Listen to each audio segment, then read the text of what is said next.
rebwa Uvira cyane. kuvamo we rwose kurirwa wivuna nuko Uvira kuvamo byaba bivuze runini cyane kuri M23 kuko Uvira naho hari abakongomani n'ubwoko bw'abatutsi babo bita abanyamurenge nabo bari guhohoterwa ku rwego rwo hejuru. Baranabyumvise aje itangazo M23 yasohoye. Ubwo urumva kuvamo kwa Uvira igare kuba batabaye bari abantu. Ibibazo byo icyambere cyo ntago ku isi hose ibibazo ntibyabura. Burya ntazagira umuntu kubeshya. Ibibazo ahantu hose biba bihari birahora cyane ko kiriya gihugu cyari gifite n'ibibazo byacu byihariye byinshi, birimo ibibazo by'umutekano muke, birimo ibibazo by'amabandi, birimo ibibazo by'imitwe yitwaje intwaro ibyihebe myinshi, including FDLR n'indi. So urumva rero ibyo byari ibibazo ubwabyo bikomeye. So ubwabyo FM23 AFC bafite inshingano zikomeye zo kubanza gukemura ibyo bibazo, kurandura iyo mitwe yose uko yakabaye ijana bakayikura burundu bakavuga ngo yose irarangiye burundu.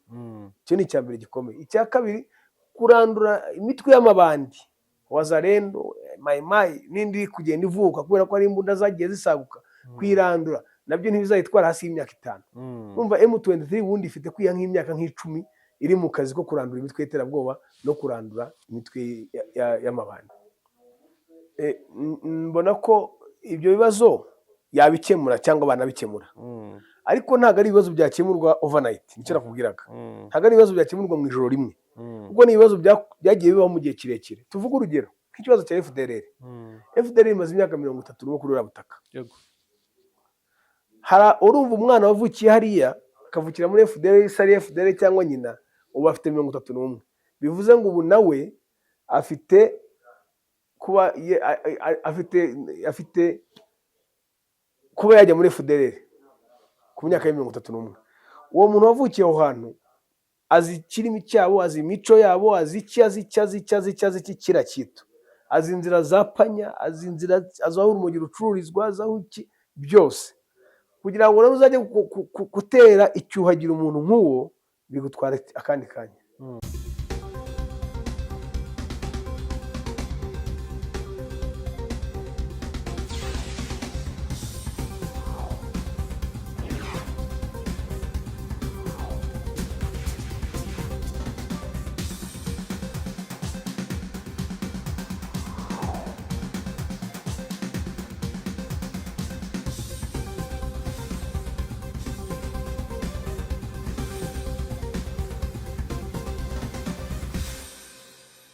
Yego amahoro y'Imana bane namwe bakunzi ba One Nation Radio ni Radio Diaspora y'u Rwanda, ijwi rya diaspora y'u Rwanda. Turi kumwe na Innocent Habumugisha, turabana cyane mu busesenguzi hano kuri One Nation Radio. Nizere ko umeze neza Innocent.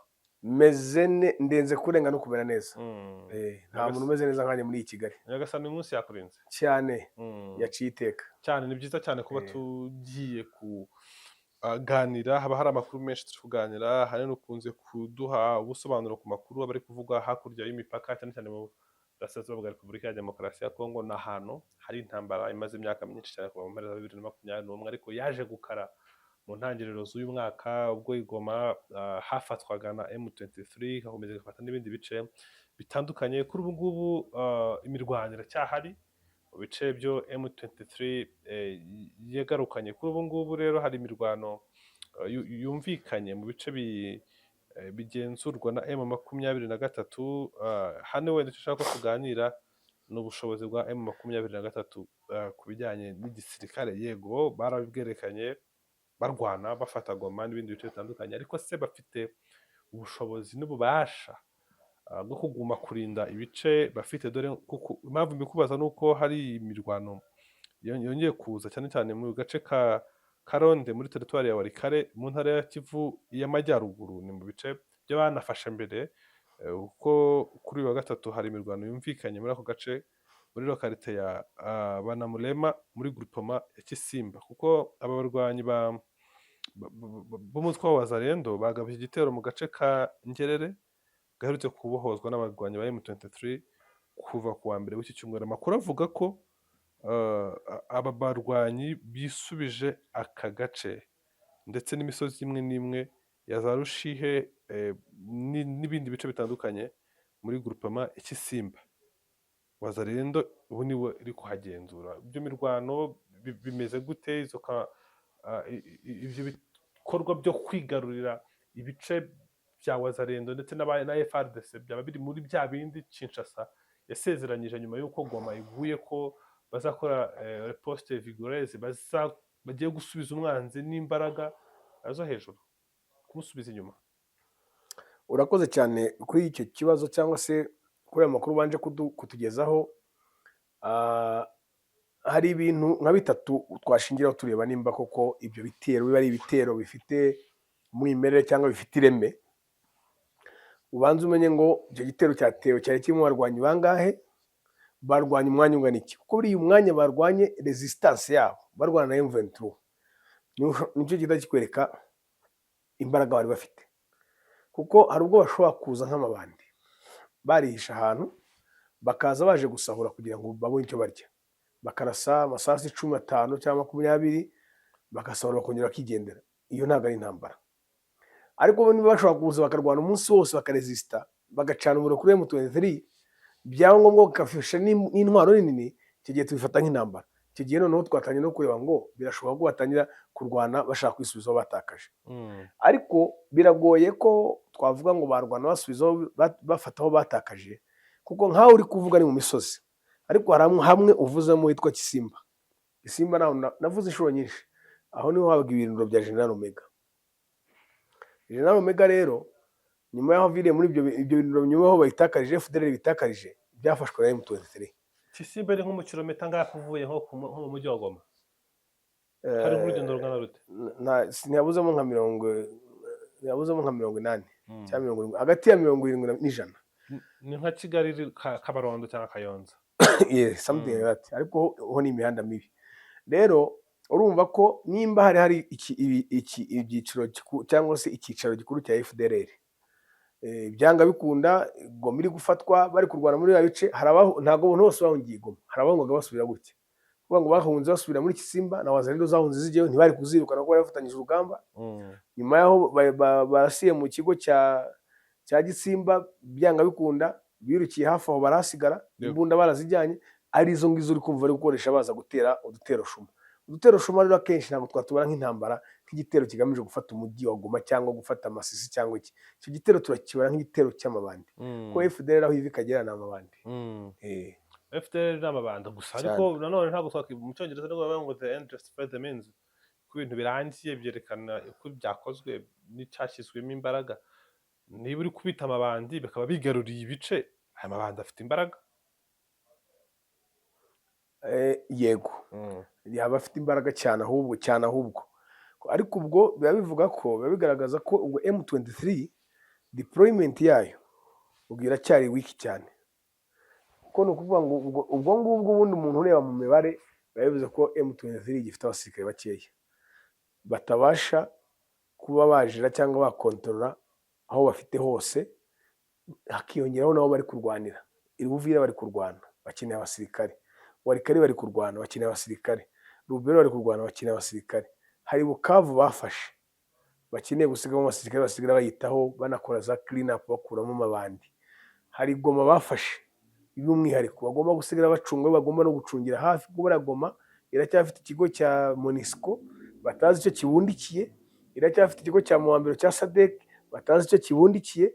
Aho hose harasabwa deployment zikomeye, noneho hakiyongeraho izo za Kibumba, izo za Masisi, izo za Sake, izo za Minova, hose hakeneye za deployment zo kugira ngo baprotecting bibagizeho.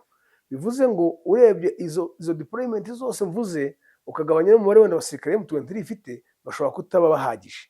Ariyo mpamvu ushobora gusanga nko mu dusantere nk'utwo amabandi ashobora kubisuka akabagwa gitumo akabavanamo bakiruka bakagenda cyangwa bakirinda. Hari n'igihe bashobora kugenda babishaka deliberately. Burya M23 igira amayeri menshi cyane, bashobora kugenda bagira ngo babanze barebe abo bantu baje ni bantu ki, bafite izihe mbaraga, kugira ngo baze kubasundura neza batazi aho baturutse. Hari n'igihe bashobora kwanga kurwana bakavamo barebye ku nyungu z'abaturage kugira ngo batice abaturage. Cyane icyo kirumvikana, ariko se si ubutumwa bushobora kuba bwatambuka nabi ku mwanzi. Ntabwo ndi kuvuga wanjye, ndi kuvuga umwanzi nk'uko bivugwa ku rugamba umuntu muhanganye. Nimba M23 gahanganye na FARDC n'umwanzi, FARDC kuri M23 n'umwanzi, ubwo si amakuru yagera ku mwanzi yumvikanisha ko M23 idafite ubushobozi bwo kugenzura no umutekano ibice bafashe bakaba babaturuka inyuma bakinjirira aho hari intege nke kuba M23 kuba yagumana ibice yafashe bikaba ikibazo cy'ingorabahizi. ntabwo erega buriya FARDC nubwo yatsinzwe ntabwo kuba baratsinzwe bivuga ko ari nabyita ibigwari cyangwa se ariho kurangira kwabo. Baratsinzwe ariko baracyariho, baratsinzwe baracyafite imbunda, baratsinzwe baracyafite ibikoresho, baratsinzwe baracyabona umushahara. So kuba barabavanye mu mujyi wa Goma rero ntabwo bavuga ngo that is the end, baracyafite agategeko ku kanyakanya. Niyo mpamvu na M23 itagomba kwirara, niyo mpamvu nabo nk'uko bashobora gutera bagafata ahantu kuko rega n'abasirikare. Yego baratsinzwe i Goma, yego baratsinzwe i Bukavu, ariko gutsindwa ntibikorwa gukora abasirikare. None se ubu mu Rwanda rwacu tumaze igihe kingana cy'intambara irangiye, urugamba rwo kubohora iki gihugu ruramaze imyaka 31 ari no guhagarika jenoside yakorewe abatutsi. Ariko iyo urebye turacyavuga FDLR mu myaka 31. FDLR hari FDLR ifite intwaro, FDLR ifite general uyobora, FDLR yabaye FDLR. Icyo ashatse kubwira ni iki? Nubwo batsinzwe bagahunga bagatakaza igihugu, nyuma y'imyaka 31 haracyariho elements zikiresista. So compare rero ibyo ngibyo na FARDC nayo ubwayo, yego yaratsinzwe yamburwa Goma, yego yaratsinzwe yamburwa Bukavu, yambuwe Masisi, yambuwe Sake, ariko iracyaresista kuko iracyasigaranye izo mbunda. Ntabwo bikuraho ko yarwana ikongera ikisubiza agace kamwe cyangwa utundi. Cyane ubu ngubu ariko nanone ntabwo twakuraho ubushake bwo kongera kwisubiza ibice. Yego nibyo hari ibiganiro biri kuba, ariko ibonye ukibaca ruhinga nyuma ikabarusha imbaraga cyane ko ahantu urumva bari abasirikare, nimba umusirikare yagiye kurwanira iyo wavugaga za Kahembe cyangwa iyo hirya, yaraturutse wenda baramukuye Bukavu cyangwa baramukuye Lubumbashi, nta bene wabo bafite hariya. Ikindi cya kabiri, umusirikare ari ku rugamba ntabwo bavuga ngo afite ari butahe nimugoroba. Burya hari ukuntu abasirikare yari igihugu gifite amahoro n'urugero, ushobora gusanga mwahurira mu mujyi cyangwa mwahura ari kuri patrol, ariko bavuga ati nimugoroba defense yanjye zirahanandaza gutaha, niho ziteretse wenda ziri mu Bambiro cyangwa ziri Masisi, niho njya kuri porting. Iyo akiri mu ishyamba arakiri inyeshyamba, nta defense navuga zifatika bafite. So bari abasirikare rero nta defense bafite batahamo, that's one. Iyo badafite defense batahamo bivuga iki? Ntabwo babona icyo kurya, ntabwo babona n'ibindi bintu umuntu akeneye kugira ngo abeho, isabune yo gukaraba, isabune yo gufura n'iki, baba bakeneye kujya kubyishakamo. Kandi tuzi neza ko n'ubundi igisirikare cya Kongo gisanzwe ari igisirikare kibayeho mu buryo bwa kibandi, kuko buriya njyewe kera nahabaye nkiri umwana, umusirikare yakubwiraga ati pesa mbongo, mpa amafaranga, ugakora mu mufuka ukamuhereza. Akakubwira ko umusirikare wa Kongo kugira ngo ahembwe muri bya bihe yakoreshaga icyo bitaga article 15 débrouillez-vous, kwirwanaho, agashaka amafaranga ari umutungo no gutunga umuryango we. Bumva rero niba byarabaga kiriya gihe nta ntambara bafite, ubu se buryo byagenda bite kubona bafite n'intambara ikomeye cyane? Kuri ubu ngubu hari n'intambara ikomeye, ariko ibi bice bibayemo urukoze no kubiduha urugero, bisa nk'ubitwinjizamo turebe muri ibi bice n'iki kirimo gituma bigorana cyane kuharwanira, kuko urebye intambara uburyo habera ari uburyo butoroshye cyane. Utu duce tugoranye dute? Twinjizemo nk'abantu tutahazi. Ntabwo ari ukuvuga ngo turagoranye. Icya mbere cyo logique ya mbere ugomba kumenya ni uko Kongo ni igihugu kinini, kiri vast. Kuba ari kinini usanga agace kamwe ariko gatuwe kari overpopulated. Dufata urugero rwa Goma, ya Goma irimo abaturage barenga 3,000,000. Bukavu irimo abaturage nabo ngira ngo ni hafi aho ngaho, ariko ugasanga mu nkengero zayo wagenda birometero 200 ugatangira kubura abantu. Nabo ubonye kabanira bake b'abahinzi bari za Masisi, ariko warenga za Masisi barekeza bari kare, ni amashyamba nta kintu kirimo. Ayo mashyamba rero, ibyo bihuru, iyo misozi iha avantage aduyi kubasha kwihisha. Buriya impamvu ashobora kugumamo akabasha kuba ya resista, aba bafite aho bihisha henshi. Yego baba bafite aho bihisha henshi. Reka tugaruke ku buyobozi bwa M23 bwasabye Burundi ko abasirikare baho bahava. Baravuga bati mugenze nk'uko SADC yagenjeje ive hano hantu. Burundi ariko ntabwo ari kimwe nka SADC, bahari mu buryo bwihariye ku masezerano Tshisekedi. Ni igihugu gifite umupaka neza uhura n'aho ikibazo kiri, ku buryo bitandukanye cyane na SADC. Ibi urabivuga hiti kuba M23 gusaba abarundi kuhava, ese n'ubusabe bushobora kubahirizwa?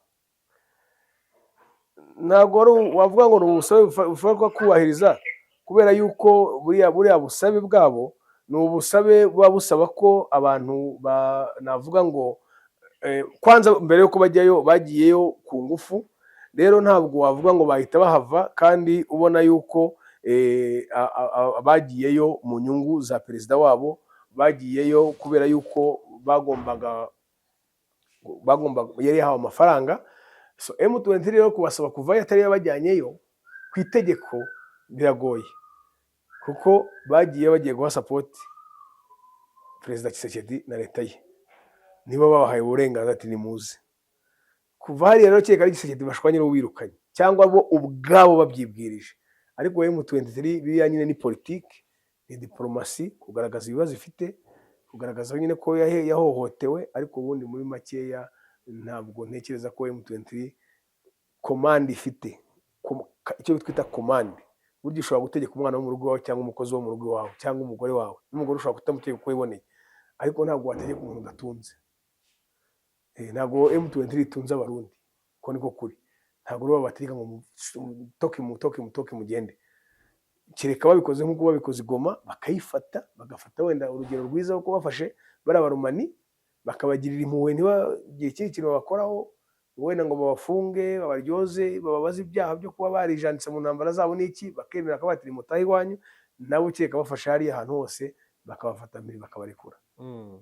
So nk'ububuro kuko M23 narayibonye igiye gutegura ibitero, isa nk'uho itanze abagabo ho mu kwandika, ifite amayeri yo kubanza kwitaba batitwumvisha aburiya ni ibintu bibiri ubundi ubonamo. Bavuze ko abanyamurenge bugarijwe bari kwicwa iminembwe, biyama n'abarundi. Ziriya rero ni impamvu ebyiri zishobora kuzatuma mu mujyi wa Uvira bamenamo na essence kugira ngo bakanayitwika kugira ngo bakunda kuri muri abarundi. Abarundi se ubundi defense zabo ziri he? Ziri Uvira cyangwa ziri kuri uyu murongo wose ugabanya Kongo n'Uburundi hose abarundi? Rega bigoye kuba wamenya ngo defense zizamagana he. Hariya ni iwabo, ubundi hariya ni nk'iwabo, Uvira ho ni nk'iwabo. Biranagoye kuba watunga agatoki aho defense ziri, kuko niyo bazitereka iwabo hakurya, icyo bibasaba ni ukwambuka umugezi wa Rusizi gusa bakabakanagiye muri Kongo. Burundi si igihugu nacyo tubona cyiteguye kuba cyarekura. Biragoye ko cyarekura, arakibona ko nta gahunda gifite. Yaba gifite gahunda, ikimenyimenyi bakiva Goma na Bukavu baba barahise bayamanika, bakavuga ati bwana Tshisekedi turagukarabye irwarize, twebwe tubivuyemo turabona bidakunda ibintu. Ase Uburundi buracyari kurwana kubera ijambo bwahaye Tshisekedi, cyangwa nabwo buri kurwana bavuga buti uviriragwa turakurikiraho? Muri bibiri ni iki kiri gutuma babona bagifite umuhate wo kurwana no gufata intwaro nyinshi bazirunda? Actually buriya ugiye kubishyira mu mibare, ntabwo bakirwana ngo bavuge ngo bari gufasha Tshisekedi. Bari kurwana no kuba basigara n'uriya mujyi byibura, nubwo byitwa ko bari gufasha Tshisekedi, ariko barebe ko barinda Bujumbura bayirindiye kure, kuko M23 ni inyeshyamba nkunda kubikubwira, kandi ziriya nyeshyamba zahohotewe n'abarundi, zahohotewe na FDLR, ariko by'umwihariko abarundi bavuye iwabo bajya kuzirwanya, zibereye muri gahunda zazo. Ntabwo rero ntekereza ko bazihereza. Yego, nuvuga ngo ubona aba M23 baramutse bafashe Uvira bikatubishyira mu mategeko mu ndimi bumva, baba bafite icyo bita probable cause yo kuba bakatendinga Bujumbura, cyangwa kuri bo gufata Uvira no gukomeza kubohora ibice bitandukanye bya Repubulika ya Demokarasi ya Kongo birabahagije mu guhuza n'intego yabo cyangwa nicyo bifuza. Njyewe kuri jyewe uko mbibona, babaye bafashe Uvira, abarundi ibyo babakoreye byose bakabihorera, bakigumanira intego yabo, intumbero yo kugera Kinshasa, nibyo byabaho amahoro, bikanaborohera, bikanabafasha. Uko mu kanya ndi kukubwira, ikigaragara cyo bamaze gufata ahantu henshi na deployment bafite ni nyinshi, bashobora kuba bafite n'ingabo zidahagije uko mbibona, bagiye kujya kwishora mu ntambaro yo kujya kurwana n'Uburundi. Yaba ari intambara nshyashya batangiye ku kindi gihugu, kandi abarundi nabo bashobora kuba bafite inshuti nk'Abatanzania n'abandi gishobora gutabarwa. M23 igiye i Burundi yabikoze ikosa, ko yaba yishoye mu ntambara n'ikindi gihugu niyo irimo itari yayirangiza. Bagiye i Burundi baba bafashe Tshisekedi kubatsinda, kuko Burundi bwatabarwa tu, ntabwo byarangira gutyo gusa. Kuko se Burundi bwoko bwaje muri Kongo, kuki utavuga ko bwakoze ikosa? Uburundi bwakoze amakosa yose inyahakana, ariko genda kukubwira mu nyungu za M23, iramutse ugiye gutangiza urugamba ku Burundi n'urwo iriho itararurangiza, urumva yagiye kugira front lines ebyiri ziri parallel, front line i Burundi na front line muri Kongo, kandi iri kurwana n'amaguverinoma abiri. Ntabwo ari ibintu byayorohera, byaba ari mu bikoresho, mu mafaranga, mu bushobozi, muri diplomasi, kuko urumva bari kwisobanurira ku bya Kisekedi. Bagiye i Burundi ibirego byakwiyongera byaba byinshi, n'ibihano byakwiyongera. Ubwo rero urumva ko kujya gushoza intambara ku Burundi nibo baba bari kubihomberamo. Ariko ubu bamara kuriberetinga Uvira nk'uko babivuga, ukabasha kumvisha umwana wa M23 wabuze umukomerede arashwe n'umusirikare w'umurundi ngo bihorere kugira ngo tudatsindwa urugamba, ubwo kubakaminga byo ni ikintu cyoroshye. Ese ko ubona ko M23 sinzi impamvu mutajya mubona behavior yayo ukuntu iteye, ko yafashe Goma igafatiramo abazungu, buriya abazungu barayihemukiye, b'abaromani n'abafaransa n'iki, ikabareka ikabaha inzira bakambuka i Rwanda bakajya iwabo i Burayi. Ko yafashe Goma igafatamo aba South Africa n'abatanzania, bariya abantu barayihemukiye. Harimo waririmbye ngo apiga Kongo, uramuzi wa mujenerali, bakamureka agataha. Harimo aba South Africa bahatwitiye, bakabareka bakabashakira inzira bagataha bati mutahe mujye kwivuza mo kugwa ahangaha. Ibikoresho bafatiyeyo, biriya bikoresho byose nta kimenyetso na kimwe kigaragara ko bitaguzwe amafaranga ya Kongo, bakabihana bikagenda. So biriya bikwereka rero imitekerereze ya M23. Bafite maturité politique. Bafite maturité politique, exact. Bafite maturité politique ku buryo baba bahari. Hanyuma se ubwo Uburundi buramutse nuvuga ngo ni izihe ngaruka zaba ziri ku Burundi ku bikorwa bwakoze bwo kohereza abasirikare muri Repubulika ya Demokarasi ya Kongo? Nuvuga ngo cyaba ari ikintu cyo bakoze ariko bakakigendana gutyo. Iyo uvuze Burundi ntugageneralize. Buriya M23 nubwo ari inyeshyamba ariko bafite umutima w'abantu. Ntabwo M23 yaba yafashe Uvira ngo ivuge ngo ihagaritse imigenderanire y'Abarundi na Kongo, kuko umurundi w'umuturage Abarundi barabikoze, basigaye babuza abantu kwinjira. Ni leta ibikora ya Evariste, bafite passport zitemo kashe. Ni leta ya Evariste, kashe zivuye mu bice. Ni leta ya Evariste. Ariko ndi kukubwira ngo ku ruhande rwa M23 ibyo ni Evariste wabikora bati ntimuzi, ariko M23 yo ntabwo yabasubiza inyuma. Ntabwo umuturage uzabuje kwicururiza ngo yishakire imibereho y'Ubuvira, M23 izamubangamira hejuru y'ibyemezo biba byafashwe na perezida wabo. Urabyumva neza. Icyo M23 ishobora gukora, ishobora kureka ushaka kuza akaza, utabishaka akabireka, kugeza igihe wenda perezida azaviraho akaza undi akaza umwuka mwiza. Ariko abaturage b'Abarundi, popularité y'Abarundi nta kibazo bafitanye na M23. M23 ifitanye ikibazo na Evariste n'abantu bamwegereye hafi aho, n'abari abasirikare bari ku rugamba. Nta kibazo bafitanye na M23 kuko ntabwo baje ku bushake bwabo, baje ku itegeko, ku gahato. So urashimangira ko gufata Uvira ukavansa ugana Burundi ryaba ari ikosa rikomeye cyane? Niko kurangira kwa M23. Hanyuma se ubwo utegereje inyuma Abarundi ngo kugira ngo batazatera bo, kuko birumvikana kugira ngo bambure Uvira hazaba habayemo resistance, bazaba barwanye, bazaba bapfushije abantu, bo bazambuka basubira iwabo banume gusa ngo batwambuye twatsinzwe, kwegeza kugumisha umwanzi hafi y'ahantu wafashe bwo kwizirikaho igisase n'intare mu gihe ashobora guturika.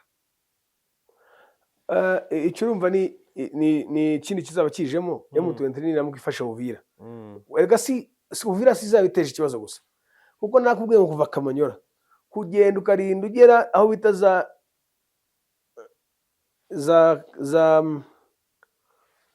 Gikondi ukagera za Kazimiya, n'ubundi ni kuri Tanganyika ibiraha hakurya ni Burundi, nubwo wenda atari ku murwa mukuru Bujumbura, wenda Uvira na Bujumbura byo biba birebana, n'ubundi M23 izaba ibafite.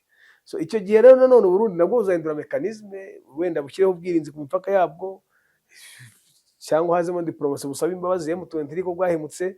Icyo gihe hazaza indi taperi tuzayisesengura igihe cyabyo cyageze. Cyane ubwo Uvira ivuyemo Burundi M23 bayigira inama yo gukomeza intambara hanze, ariko ibya Bujumbura bakabyihorera. Iyo statement irakomeye cyane, kuko ntekereza ko ni observation yawe ishingiye hanini, kuko ubona urubanza. Ariko si ubwo ntabwo M23 ifite ubushobozi bwo kurwana ku mafronti atatu atandukanye? Amafront atandukanye biragoye cyane ko noneho igiye Bujumbura biba bihindutse ibindi. Hariya muri Kongo buriya hari n'aho ivuga hari icyo Burundi bufite mu bubiko butakoresheje mu koherereza Kongo, ko n'ubundi wabonaga bwayigize intambara bwayigize nk'iyabo, ku buryo uvuga ko kugana Bujumbura waba wikururiye igihugu nyagihugu gifite abasirikare benshi, hari icyo bakoresheje, hari icyo batakoresheje i Goma no mu bice baje gutabaramo Kinshasa bifitemo ubwabo. icya mbere cyo warumbajije cyo kuvuga ngo frontline bayihinduye bakayijyana i Bujumbura, baba batangiye kurwana na guverinoma ebyiri. Kandi si izo gusa, kuko Burundi bufite n'ibindi bihugu by'inshuti nabyo byatezamo. Kongo ifite ibihugu by'inshuti nka za SADC n'ibindi bihugu gutezamo. Ubwabyo bamaze imyaka 3 barwana iriya ntambara, uretse wenda ko bafashe ibice byinshi bitanga icyizere ko bashobora kuzayitsinda, ariko ndakubwiye ngo bagiye gutangira urundi rugamba, baba bagiye gushora indi frontline ishyashya yabasaba izindi ngufu.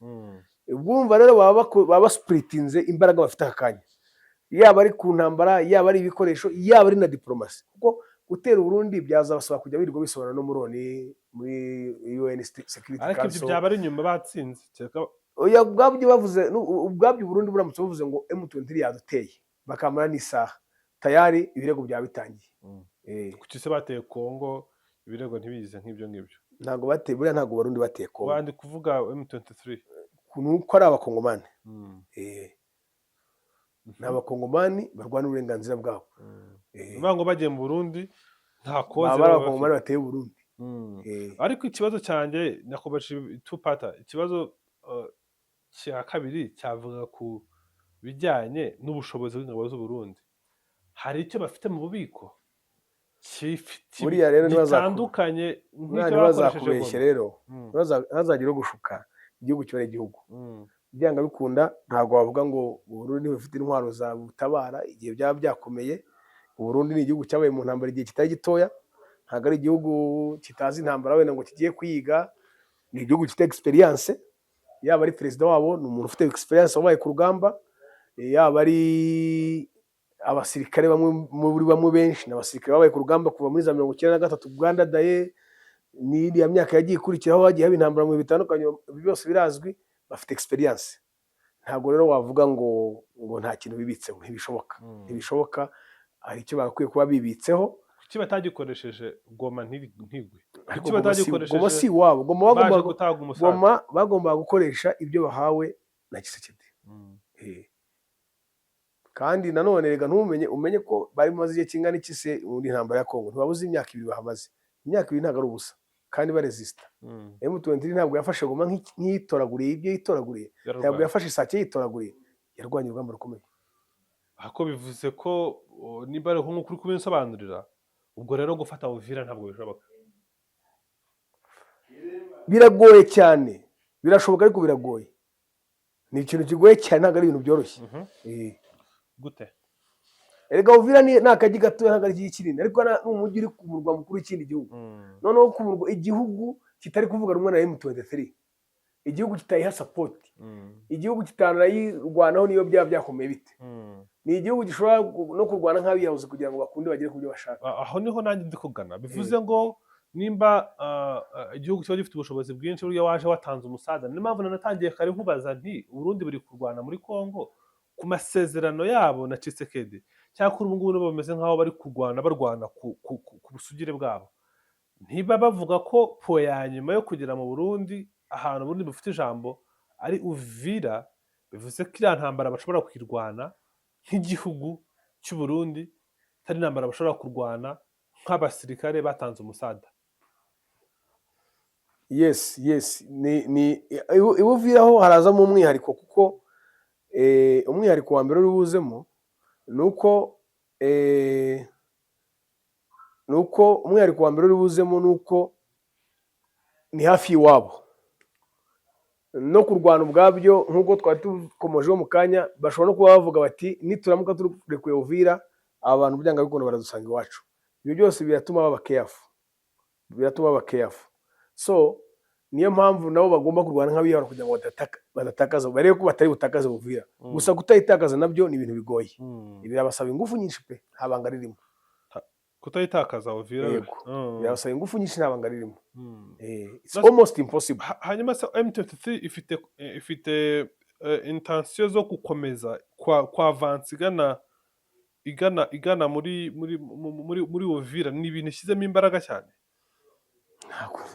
ntabwo nitabishyiramo imbaraga Mm, kuko iyo bahita bishaka ntabwo iba yaragiye Rwanda ihegera. mm. Eh, Hanyuma Uvira kuvamo ko byaba bivuze iki kuri koze M23 kuko urabona ko nubwo bashaka igihugu cyose ariko ahantu harebwa Uvira cyane. kuvamo we rwose uri kurirwa wivuna nuko Uvira kuvamo byaba bivuze runini cyane kuri M23 kuko Uvira naho hari abakongomani n'ubwoko bw'abatutsi babo bita abanyamurenge nabo bari guhohoterwa ku rwego rwo hejuru. Baranabyumvise aje itangazo M23 yasohoye. Ubwo urumva kuvamo kwa Uvira igare kuba batabaye bari abantu bari kubuzira ubusa, bari kuzira uko Imana yabaremye. Mm. Cyane urakoze. Hanyuma reka tuse nk'abagaruka kuri Bahati Wilimanzi yagize ikiganiro mu minsi ishize n'umunyarwanda bavuga ku mateka ye ndetse no ku bikorwa bitandukanye. Ikiganiro yakoreye kuri The Long Form, ni podcast y'umunyarwanda Sani Ntayombya, basobanura cyane ni ikiganiro kirekire cyamaze amasaha 2 aho yavuze ubuzima bwe, ko bene wabo bishwe, gusamuka kugeza yongera akaba vice guverineri wa Goma. Uriya mugabo kuba hari yaravuye mu mahanga, yaravuye mu bice bya kure, bivuze iki ko hari abakongomani benshi bo mu bwoko bw'abatutsi bagiye bameneshwa bakwira imishwaro hirya no hino ku isi, ariko bagerayo ukabona babonye comfort, bibagiwe ko hari ibibazo bigihari kandi bitarakemuka. Ibibazo byo icyambere cyo ntago ku isi hose ibibazo ntibyabura. Burya ntazagire umuntu kubeshya, ibibazo ahantu hose biba bihari birahora, cyane ko kiriya gihugu cyari gifite n'ibibazo byacu byihariye byinshi, birimo ibibazo by'umutekano muke, birimo ibibazo by'amabandi, birimo ibibazo by'imitwe yitwaje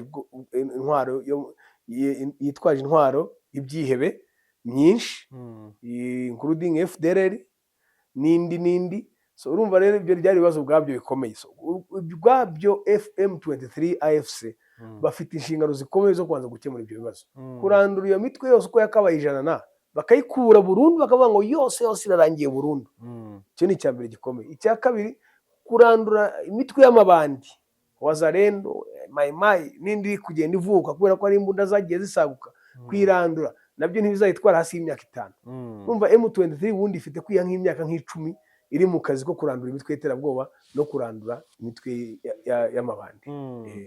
Ndashaka turebe ku ruhare rw'abantu bari kure y'aho ikibazo kiri, gushakira ibisubizo aho icyo kibazo kugira ngo bagire iwabo.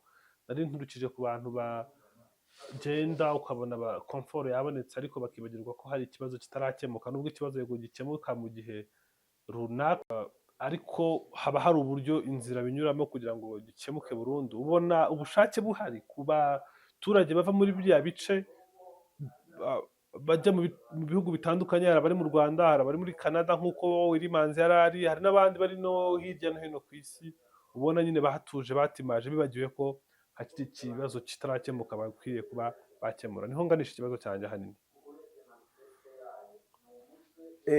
Mbona ko ibyo bibazo yabikemura cyangwa banabikemura, ariko ntabwo ari ibibazo byakemurwa overnight. Nicyo nakubwiraga, ntabwo ari ibibazo byakemurwa mu ijoro rimwe, kuko ni ibibazo byagiye bibaho mu gihe kirekire. Tuvuge urugero nk'ikibazo cya FDLR.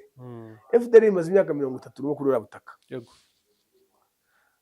Urumva umwana wavukiye hariya akavukira muri FDLR, sari FDLR cyangwa nyina, ubu afite 31.